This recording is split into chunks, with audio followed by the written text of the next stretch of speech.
وسندنا وحبيبنا وشفيعنا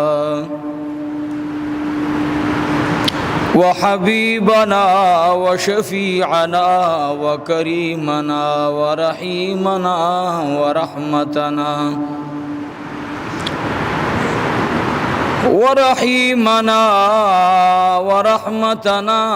ومرشدنا ومولانا محمدا عبده ورسوله سيد المرسلين وخاتم النبيين. أما بعد فأعوذ بالله من الشيطان الرجيم.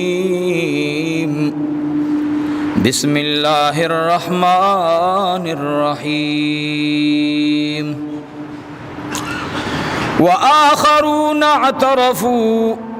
وآخرون اعترفوا بذنوبهم خلطوا عملا صالحا وآخر سيئا عسى الله أن يتوب عليهم إن الله غفور رحيم.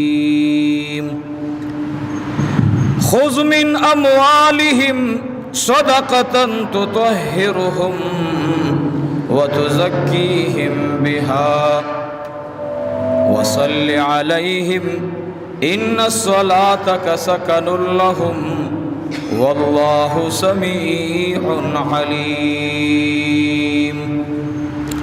ألم يعلموا أن الله هو يقبل التوبة عن عباده ويأخذ الصدقات وأن الله هو التواب الرحيم. وقل اعملوا فسيرى الله عملكم ورسوله والمؤمنون وستردون إلى عالم الغيب والشهادة فينبئكم بما كنتم تعملون. صدق الله العظيم. هو الحبيب الذي ترجى شفاعته لكل حول من الأحوال مقتحمين. إن الله وملائكته يصلون على النبي يا أيها الذين آمنوا صلوا عليه وسلموا تسليما. اللهم صل على سيدنا ومولانا محمد وعلى آل سيدنا ومولانا محمد وبارك وسلم عليه. اللهم صل على سيدنا ومولانا محمد وعلى آل سيدنا ومولانا محمد وبارك وسلم عليه. اللهم صل على محمد وعلى آل محمد عدد ما في علمك وعدد ما تحب وترضى. الحمد لله والشكر لله. الله جل جلاله लाख लाख शुक्र नदी अल्लाह रब्बुल इज़्ज़त लाख लाख एहसानात दी. अल्लाह रब्बुल इज़्ज़त हम्द व सना द सुमरच द रब्बुल आलमीन द शान सर खाएगी. अल्लाह जल्ल जलालहु लर हम्द व सना द सुमरच द अल्लाह रब्बुल इज़्ज़त द ज़ात सर खाएगी. अल्लाह रब्बुल इज़्ज़त लर हम्द व सना द सुमरच द अल्लाह रब्बुल इज़्ज़त जल्ल मजदुहु वला इलाहा गैरुहु द शान सर लायक द. और दुरूद व सलाम दुमरा पज़ात अक़दस द इमामुल अंबिया जनाबी मुहम्मद मुस्तफ़ा सल्लल्लाहु अलैहि वसल्लम सुमरच द अल्लाह द हम्द व सना सुमरच द अल्लाह रब्बुल आलमीन द शुक्र सुमरच द अल्लाह रब्बुल इज़्ज़त ज़ात लोई दे दगरंग द अल्लाह ज़ात न गौर द अल्लाह हबीब दुमरा दुरूद व सलाम सुमरच द अल्लाह द शान सर खाएगी पशान द नबी करीम सल्लल्लाहु अलैहि वसल्लम के. ہر یو سیز نعمت تے، بیماری ځان ته نعمت تے. کله بروغ صحت وی نو انسان لره د دې سوچ به پکار دی چې کله بیمار شي نو دې وی چې ربا یو افته بیمار خو کلونه دی روغ صحت را نصیب کو ما وکړل سره پکارو. اوس خو یو افته او دو افتی بیماری راغله نو بیماری د الله رب العزت د مؤمن د پاره رحمت ته احسان دی. ما سره لګي احساس هم پیدا شوه مال یو کال اوشو نو د هغې بیماری نه بعد زدا سي سخت بیمار نشم نو ما دا سوچ کړو چې ایمان کې د خطره ده څه مسله ده هسې نه چې الله ناراضه نشي. نو د الله رب العالمین احسان و چې الله بیماری راوسته او الله رب العالمین احسان و چې الله ختمه کړه. بیا د هغې ټولو ملګرو ډېره د پښتو په لیول سره مننه او احسان منو. کاغا د اندرون ملک نو که د بار ملکونو نو هر چا د خپل محبت اظهارو کو دعاګانې وغوښتې. یو مرګري د دوبۍ نه موبایل کو زما بچی د محمد انس نامې ده وی هغه ډیر لږ عمر دی لیکن وی هغه په دومره حالاتو کې ستا د بیماری سوچ او فکر ور سره دی او تعالی ډیر دعاګانې غواړي. د دې سره یو ورور رابطه وکړه او زمونږ مور والده صاحبه د بیماری په حالات کې دا ډیر خطرناک حالات دي خو استا تپوس کی چې الله دې داغي د درانه په ما کې خودلې کې خو الله دې مولوی صاحب ته صحت نصیب کړي.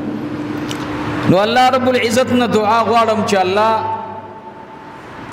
ستا دې بندګانو خو دو سيزونه انسان ته ډېر ګران دي، یو اولاد دی او بل مال دی. وګوره دا مال د اولاد نه هم ډېر ګران دی ځکه دا پلار کله کله د مال په وجه باندې دا زوی به د ځان نه جدا کوي. تا وی مزدوري نه ده کړې تا کار نه ده کړی. نو زما په دې بیماری کې بیا داسې مشرانو د خپل محبت اظهار دا وکړو چې په لکونو روپۍ مونږ ته راوړي او مونږ ته یې کېښودې چې دې باندې د ځان علاج وکړي. د خدای نه غواړم هغوی ته الله د دوی دغه پیسې چې الله مونږ ته راوړې او مونږ مدرسه کې واپس قبول کړي الله رب العزت دې دغې ټولو دوستانو ته خپل دیدار په دنیا او په آخرت کې ور نصیب کړي. دنیا کې خوب کې دې الله مونږ ته خپل دیدار را نصیب کړي او آخرت کې مو دې الله په جنت کې نصیب کړي. نو نبی کریم صلی الله علیه وسلم مبارک وایي چې تاسو خپل مرګرو ته دعا غواړئ. نو بیګا ډېره مبارک شپه وه دعاګانې خو به تاسو ډېرې زیاتې کړي دې کې شک نشته خو زما ان شاء الله جامع دعا کړې الله دې قبول او منظور کړي. زما د دعا ډومبۍ کلمات دا قرآن شریف را سره لاس کړې مالې ربه اوله خبره مې دا ده ربه ستا په بارګاه کې چې ما پسې چا څه قسمه غیبت کړی زنانه و مردانه و علما و طلبا و عوام و خواص مقتدیانو دوستانو نږدې لورو خپلوانو خدای ټولو ته ما معافي کړې او ته ورته معافي وکړه او په دې الله ډېر خوشحالېږي. نو بیګانه شپه ډېره مبارکه شپه وه.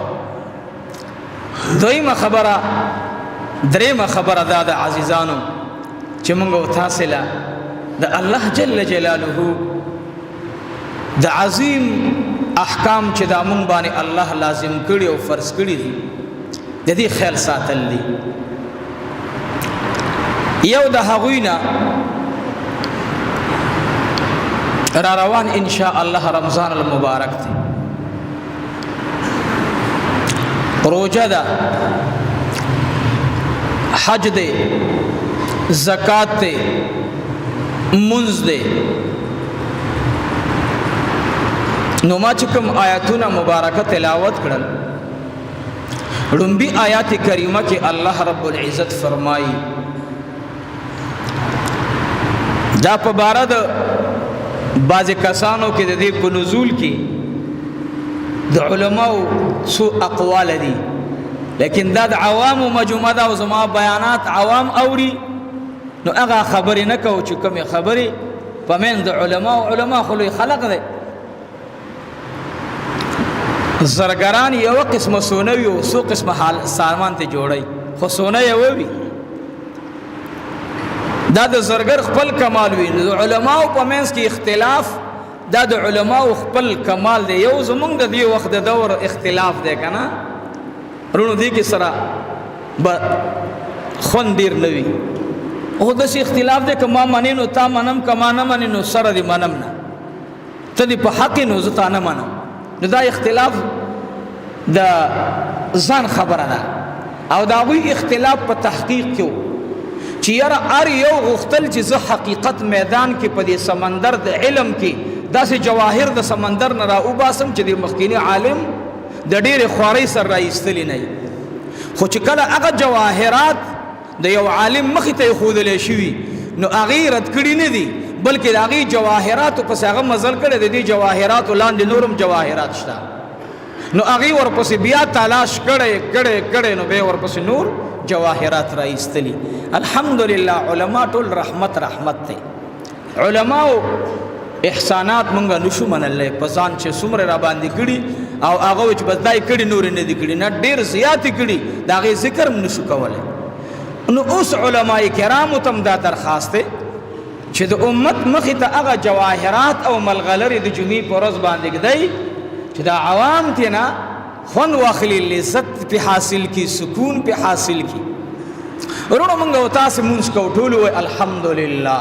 دا چې دا څومره ناست دي یو خو په دې دوو جمعو کې راته یو بله تجربه حاصله شوه. لومړۍ جمعه کې خو زه بیمار وم، ډاکټر ته تللی وم، نو راتلم په لاره باندې دا هم راته پته ولګېده چې مونځ د جمعې بوج دی. مونځ د جمعې څه دی په خلقو باندې څه دی بوج دی. دا راته پته ولګېده چې عبدالمتینه دا کوم چې تا ته راځي نو دا خلق دا دردمن خلق دی، دا اسې نه راځي. ځکه چې موږ یو جومات ته ودرېدلو لاره کې نو هغه په ډېر زیات تکلیف سره په وړو باندې زه وختلم، بیمار وم، تکلیف و راته. نو چې کېناستو بره بس داسې بره برنډه وه په هغې ناستو. نو به هر حال هغه لاندې نه اواز راغی چې یو رکعت هم وشو. نو اواز موږ نه اسم نه و، بس بره خلک ناست و ګپ شپ یې لګیا وي هر سړی. نو ماله پته ولګېده مال دا خو دا مونځ بوج دی، جمعې خطبه اورېدل واجب دی، دا تقریر کول دا وعظ دا اورېدل پکار دي سړی واوري. نو ماله پته ولګېده چې یاله په خلقو باندې د جمعې مونځ بوج دی، هغې جومات ته ځي چې زر فارغېږي. دا ځکه دې مولوي صاحبانو لیکلی چې 1 بجه او پاکم 1 بجه مونځ دی. نرونو مونځ د جمعې جمعة المبارک دا د مسلمانانو د پاره ډیره اهم او بهترینه ورځ ده. ټول وایي الحمدلله. خو د یو ځایوالي ورځ ده، دې کې د یو بل سره ملاوېدل دي، د یو بل په حالاتو ځان خبرول دي. نو د جمعې ورځ واقعي زمونږ په مدرسه کې انشاء الله او داسې ما اندازه اغستې زمونږ د ولی ابن ولی غوث الزمان قاری بشیر احمد صاحب حفظه الله د پیر سباق شریف هلته ما اندازه واغسته چې جمعې مانځله خلق راځي نه دا په یو مینه راځي. بل مې یو بله خانقاه کې ولیدل زمونږ د استاذ او مرشد حضرت العلامه مولانا ولی کامل نمونه اسلاف مولانا سعید الله شاه صاحب حفظه الله. نو دا په غټه جمع خو زما ډېره خوښه شوه، دا غټ جوماتونه مې ډېر خوښ شو. نو الله دې زموږ دا جومات نورم کولاو کړي انشاء الله، الله نه به غواړو انشاء الله. نو دا هم راته پته ولګېده چې زموږ جمعې مانځله چې راځي په دې د جمعې مونځ بوج نه وي. شکر الحمدلله. او د دې یو مین وجه دا د عزیزانو د دې منبر نه به انشاء الله اواز د دې خبرې اوچتېږي. نو اسې زه تاسو ته خبره کوم، مونځ مونږ او تاسو ټول کوو او مونځ ګڼو، د الله حکم یې ګڼو. د الله حکم یې ګڼو که نه ګڼو؟ جواب راکړئ. ټول یې ګڼو. ښه مونځ د چا حکم دی؟ د چا حکم دی؟ د چا حکم دی؟ الله جل جلاله. الحمدلله. نو مونږ او تاسې د مونځ کوو، 15 وخته ورځ کې مونځ کوو. دا که د یو ملګري نه مونځ قضا شي نو هر سړی ورته وایي د خدای بنده تا نه مونځ ولې قضا شو؟ نو یو زمونږ د جمعې مونځ دی، دا لکه د اختر مونځ.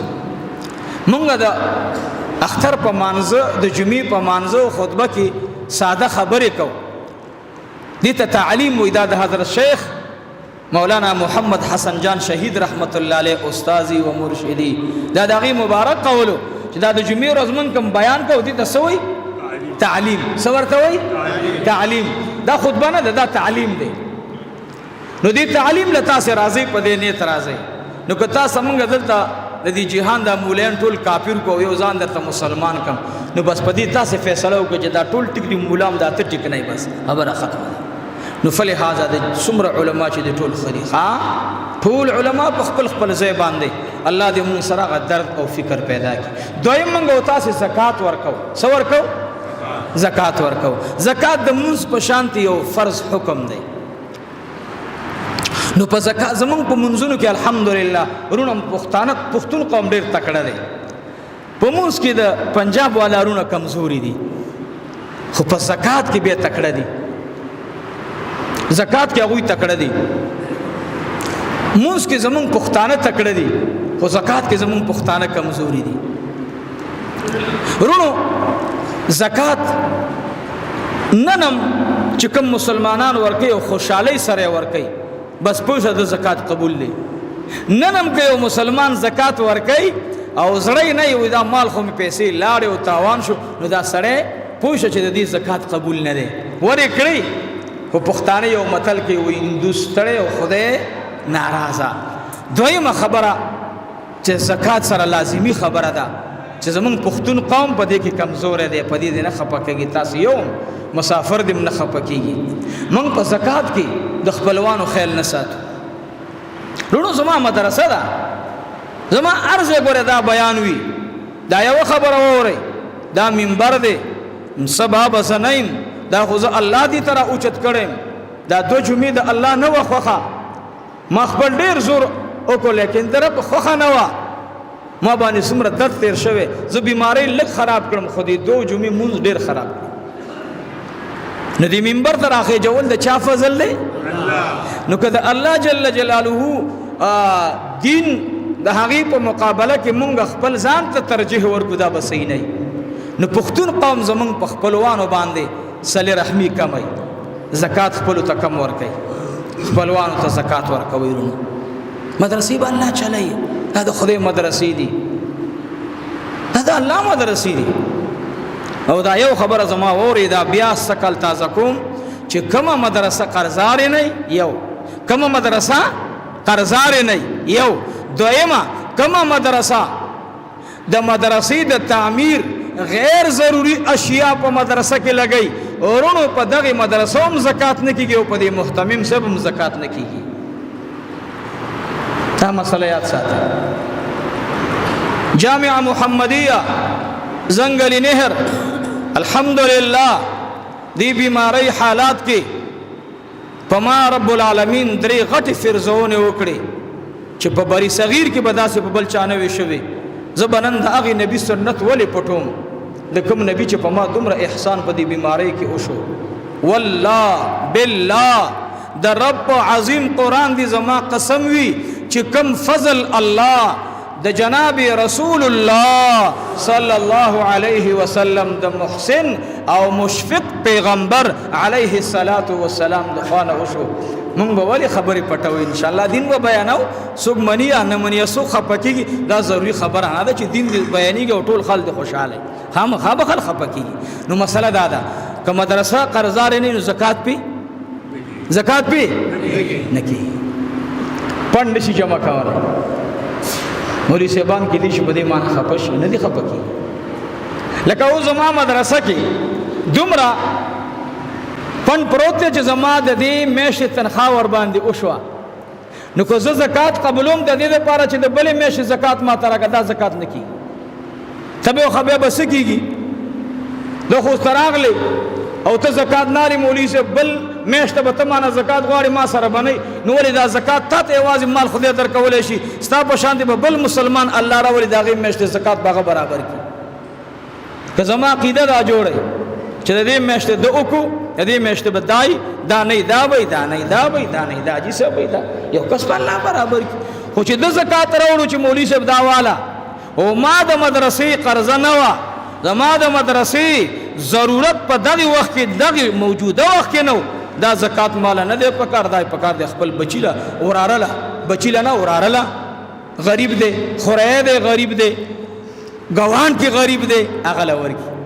زکات مسله. اوس روزه روانه ده ورونو، دا مدرسې د چا دي؟ د چا دي؟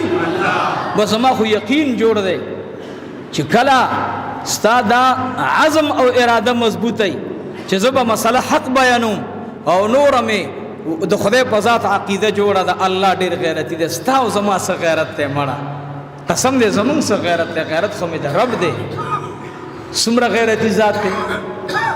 من ګناه وکړو دا څومره چې ناست یو، تاسې به ښه زه دا نه وایم تاسې ګناهګار یې، خو دا زه نه دی، زه داسې د ګناه په رنګ تور یم لکه دا توره چوغه چې ما اچولې ده، او دا رب مې بیا هم دې منبر باندې پرېږدي، دا رب مې بیا هم په دې دروازه را پرېږدي. د دې رب نوم یو څه دی؟ ستار دی. ټول وایي څه شی دی؟ ټول وایي مینې سره ووایي ستار نامه یې ده. هغه ستار چې نن یې زه دته ښکاره نه کړم، هغه ستار به ما په قیامت کې هم دته نه ښکاره کوي انشاءالله. نو د دغې لوی غیرتي رب صحیح دین بیانول پکار دي. نو زکات باغه چاته ورکو چې څوک یې څه وي؟ جواب وکړي څوک یې څه وي؟ مستحق وي، محتاج وي، ضرورت ورته وي ورکا. دویم موږ بعضې خلق په زکات باندې هلکه وي تاله زه کوټه جوړوم، دا ترتیب صحیح نه دی. ورکا لږ زکات اوس ورکا، لږ بے ورکا، په یو دم باندې د هغې ټول د کوټې تنظیم مه کوه. عزیزانو زمونږ ډېر ښکلی دین دی، سیدنا امیر معاویه رضی الله عنه د هغې خبره ته کوم انشاءالله. بیا د دې آیات ترجمه کوم او لږ آیات باره کې څه خبره ده هغه ما تاسو د اختلاف د علماو وویل چې یاره دا د چا په باره کې نازل دی دا آیات؟ خذ من اموالهم صدقه تطهرهم وتزكيهم بها وصل عليهم ان الصلاه سكن لهم. نو علماء کرام وایي چې دا عام دی، بس حکم د دې آیات څه دی؟ عام دی، بس هر چاته هر وخت دپاره هر چا دپاره. خاص کر زکات مسله وه او بعضې هغه صحابه کرام چې د جهاد نه پاتې شوي، لږ درته دغې ځای ته راځم. څه نه پاتې شوي؟ تبوک غزا نه پاتې شوي. تبوک یو ډېره لویه غزا راغلې ده. اسلام کې دا یو عجیبه غزا دا وه چې یو قجوري پخې شوي لکه ستا زمیندارانو چې غنم پاخه شي. زمیندار چې غنم پاخه شي او په دې ورځ ورته خدا ناخسته په کور کې بل سم پراته یې نور هغه لهجه نه ویم خو مړه به څوک به سنبال کړي خو چې غنم ولو رانه ګډوډ نه شي. حالانکې به دې غنمو کې د زمیندار څه باچهي نه ده، خو دا د زمیندار یو شوق دی او مینه ده او محبت دی چې خدای زما غنم سره غله مې پخه ده. نو عزیزانو صحابه کرام چې کوم د غزوه تبوک نه پاتې وو هغوی مال راوړلو. څه یې راوړلو؟ سرداری کونین به مال والی کنا، پیسې راوړو سرداری کونین به قبولی کی کنا، قجوری راوړو سرداری کونین به قبولی کی کنا، زکات راوړو سرداری کونین به قبولی کی کنا، صدقه راوړو سرداری کونین به قبولی کی کنا. عزیزانو صحابه کرامو سره سوچ بداو، اسنا پدی دروازه صدقه لګما، اسنا پدی دروازه زکات لګما، اسنا پدی دروازه باندې قجوری لګما. خدا نا خستا پیغمبر تمی په بر دروازه باندې جبرائیل امین را نشي. اسنا جبرائیل امین ورته اونوي چې د دې مال قبل وما صحابه سره بداغمو چې مال به قبول شي کنا، مال به قبول شي کنا. اسه بل ورځ واقعا بیانوله کور کې، نو زما کور والا ما ته وی خلک دا فرشته به ډایرکټ راتلله او د الله رب العالمین خبره به راوړله. پیغمبر علیه الصلاۃ والسلام د ماشومان مې راتل مالې آو نو دا به څنګه تله راتله؟ مالدا به داسې تله راتله چې کله کله به جناب رسول الله د یو صحابي په شکل باندې ولیدلو جبرائیل امین. نبی علیہ الصلوۃ والسلام ته راغی او به ورته وفرمایل چې الله رب العزت داسې فرمایي. ټول الحمدلله. اسه ډېر خوند نه کوي؟ چې اوس رب ورته مخکې د مال نه څه ورته وایي دې خبرې ته اوس سوچ کوئ صحابه هلته ویلې زموږ مال به قبول شي که نه مونږ پښتانه ما تاسو ته ویل مانځه کې اول نمبر یو اوږده اوږده منځونه کوو خو صدقاتو کې څه یو که صدقه م ورکوو نو یو خو 2000 رکعت اثبات مه کوئ داسې مه کوئ بېګا ډېره مبارکه شپه وه ډېره ښکلې شپه وه ماله لږ زکات راغلی او د دې لنګر پیسې پاتې دي 2 لکه 88,000 تقریبا 90,000 پاتې دي نو ما هغه پیسې د شپې شپه ډېره مبارکه شپه ده بېګا ته او دا د مدرسې مال پروت دی هسې نه چې فیصله بل شان اونې شي نو بالغ لاندې مې کېښودلې الله ګواه دی مالکه بل ځای ته لاړ شي دا نفس ډېر خطرناک دی دا ډېر خبیث دی دا نفس موږ تباه او برباد کړو د ګناه په سمندر کې م ور دننه کي او بیا راپسې لاسونه پړقوي دا خبیث په ګناه م ور وغورځئ قرآن شریف را سره لاس کې د زکات ما بالغ لاندې ښودلی خو د شپې مې زړه ونه ګمال دی زمونږ دا ورور عمران خان دا ټول دا دکاندار سودا د دې نه لنګر را روانه ده الحمدلله ما ته چا ویل ته بل ځای نه سودا ونه کوي مال دا د کلي سودا په دې ښه ده چې هر چا ته پته لګي بس که څوک یې راوړي هم ده نه بس پیسې به ورکوي زمونږ مسله به نه وي نو هغې ته مې د شپې مالیات څه نه چې څه تکلیف ورته ونه رسي بیا نمبر هم بند سار وختي مو راوغوښتو مالجي دا امانت د مدرسې زکات و الله دې قبول او منظور کړي چې لانجه ختمه شي مالې څومره پاتې شو 1,00,000 دي خو 2,000 زما د خوا نه غم در پاتې بس الله دې قبول کړي نو 1,00,000 پاتې شو انشاءالله الحمدلله د خدای لاک شکرونه دي نو درخواست مې درته دا دی یوې خبرې دی چې خدای مال درکو زکات ورکې اثبات بینا یو دویم چې زکات وړي نو په شپه کې الله ته ډېر وجاړه ربا زی درکوم زما مال نه دی دا خستا مالو چې تا راکو بیا دې محسان دی زر دې راکړي 25 غواړې بیا دې محسان دی چې لاک دې راکړي 2,500 غواړې بیا دې محسان دی چې کروڑ دې راکړي 2,5 لک غواړې او بیا هم راته وې ای زما بنده دې سره اصل رحم راځي خپلوانو باندې دا زکات تقسیم کړه غریبانان دې تقسیمي کړه ورباندې نو زکات چې ورکې الله نه به غواړي چې الله دا سکي صحابه کرام لګې دی رب العالمین یا الله مالړو مونږه د جنگ نه پاتې شویو مونږه د غزوې تبوک نه پاتې شویو سره د دې چې الله رب العالمین دا غوي توبه قبول کړي وا الله رب العالمین دا غوي پاتې صحابه کرام هغه توبه قبول کړي وا هیڅ خبره نه وا خو بیا مال لوړي صدقه وروړي زکات وروړي الہ العالمین زمون قبول کا الله رب العالمین جبرائیل علیہ السلام ته حکم کی لار شو زما حبیب ته وایا خذ من اموالهم واخل اے پیغمبرا صدقتن صدقی دوی زکات دوی تطهرهم پاک دوی لرا مال دوی په زکات غستو سرا پاک زړونه دوی د مال د محبتنا وتزکیهم بها وصل علیهم اور رب ورته فرمایل اے زما حبیب دوی ته دعا وکا دی خبره ته اوس دی نکتی ته سوچ کوي ښا